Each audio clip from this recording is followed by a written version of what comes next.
Sure. Well, to be clear, what NSTIC's looking at is both outside and in. While our primary focus, I think, is really looking more at the consumer space and how to help individuals across the country get access to more secure, interoperable credentials, the government's got to be an early adopter. That's something that we've heard from industry. And so we spent a tremendous amount of time working very closely with the folks who are running Federal Identity Credential and Access Management Initiative, FICAM, over at GSA that Gordon mentioned before.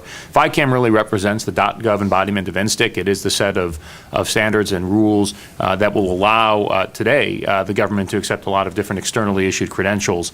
And so working closely with them, it really provides a foundation not just for government to look at, but also potentially some of the commercial sector as well.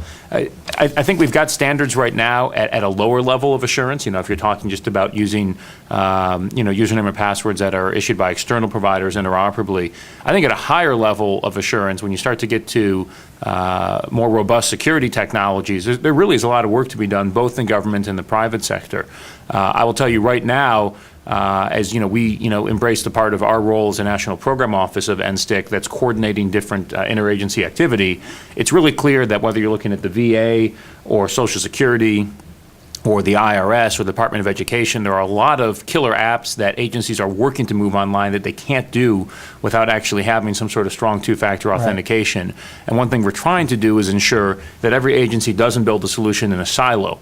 One, we can't afford to do so. Right. Two, it's not going to make much sense for the citizen that if I'm a veteran who's a taxpayer and a college student, if I need to obtain a separate credential from the VA and the IRS and the Department of Education in order to do business with each of them at all. We don't want to walk around town with 15 cards in our pocket. We're trying to avoid that. So, one idea that, we've put out there is it may be time to create what we've dubbed the Federal Cloud Identity Exchange that could actually be a cloud-based service that could parse different credentials issued by different agencies. So VA is going to get out there first with offering veterans stronger credentials to get online. Why can't the IRS leverage that and trust that? Why can't the federal student aid portion of the Department of Education trust that?